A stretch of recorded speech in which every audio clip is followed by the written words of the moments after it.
గోదావరి ఉగ్రరూపం తాలుస్తోంది. ఎగువ ప్రాంతాల్లో కురుస్తున్న భారీ వర్షాలతో గోదావరికి వరద ఉధృతి వేగంగా పెరుగుతోంది. భద్రాచలం దగ్గర గోదావరి నీటి మట్టం 46 అడుగులు దాటేసింది. భద్రాచలం దగ్గర ప్రస్తుతం మొదటి ప్రమాద హెచ్చరిక కొనసాగుతోంది. నీటి మట్టం 48 అడుగులకు చేరితే రెండో ప్రమాద హెచ్చరిక జారీ చేసే అవకాశం ఉంది.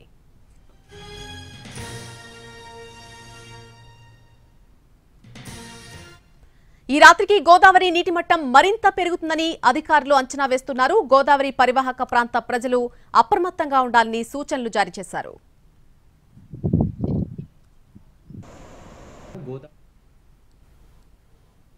లెవెల్ చూస్తే 45 ఫీట్ దాకా ఉంది. 43 ఫీట్ మన ఫస్ట్ వార్నింగ్ లెవెల్ కాబట్టి ఆల్రెడీ అది దాటింది. సో అందరూ గోదావరి పరివాహక ప్రాంతంలో ఉన్న జనాలకి నా విజ్ఞప్తి, మీరు దయచేసి బయట వెళ్ళడం, పొలాల్లో వెళ్ళడం, వాగు దగ్గరికి వెళ్ళడం అట్లాంటివి ఎటువంటి ప్రయత్నాలు చేయకూడదు. వాగులు కూడా చాలా పొంగి ప్రవహిస్తున్నారు. సో తాలిపేరు నుంచి కూడా 1,00,000 కంటే ఎక్కువ క్యూసెక్స్ ఫ్లో వస్తూ ఉంది. ఇంకా మనకి సమాచారం ఏముందంటే ఇంద్రావతి మరియు శబరి ఈ రెండు నదులు ఆ ప్రాంతంలో చాలా భారీ వర్షం జరుగుతుంది. సో దానివల్ల ఇప్పటికే మన లెవెల్ 45 ఫీట్ ఉంది, ఇంకా పెరిగే అవకాశం ఉంది. కాబట్టి వాజేడు మండలం పేరూరు దగ్గర కూడా గోదావరికి వరద పెరుగుతోంది. వెంకటాపురం, వాజేడు మండలాల్లో గోదావరి పరివాహక ప్రాంతాలు ముంపుకు గురవుతున్నాయి. ఇప్పటికే పంట పొలాలు జలమయమైపోయాయి. గోదావరికి ఎగువ నుంచి వస్తున్న వరదతో తెలంగాణ సరిహద్దులోని టేకులగూడెం దగ్గర రేగుమాగు వాగు పొంగింది.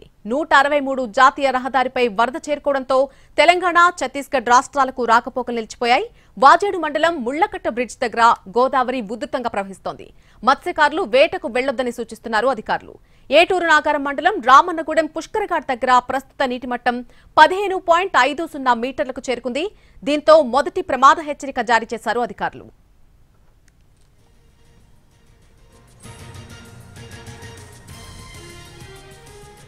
ఇటు ధవళేశ్వరం బ్యారేజ్ దగ్గర గోదావరి నీటి మట్టం 9 అడుగులకు చేరుకుంది. బ్యారేజ్ నుంచి 5,48,864 క్యూసెక్కుల నీటిని విడుదల చేస్తున్నారు. 175 గేట్లను 1 మీటర్ మేర ఎత్తి వరద నీటిని దిగువ వదులుతున్నారు. ధవళేశ్వరం దగ్గర గోదావరి నీటి మట్టం మరింత పెరిగే అవకాశం కనిపిస్తోంది. దీంతో అధికార యంత్రాంగం అప్రమత్తమైంది. గోదావరి పరివాహక ప్రాంతాల్లోని అన్ని తహసీల్దార్ కార్యాలయాల్లో కంట్రోల్ రూమ్లు ఏర్పాటు చేశారు. గోదావరి వరద పరిస్థితిని ఎప్పటికప్పుడు అంచనా వేసి పరివాహక ప్రాంత ప్రజలను అప్రమత్తం చేస్తున్నారు. అల్లూరు జిల్లా కూనవరం దగ్గర కూడా గోదావరికి వరద పెరుగుతోంది. కూనవరం దగ్గర 42.15 అడుగులు దాటిన నీటి మట్టం, చింతూరు దగ్గర 44 అడుగులుగా ఉన్న శబరి నది నీటి మట్టం ప్రస్తుతం ఉగ్రరూపం దాల్చే అవకాశం కనిపిస్తోంది.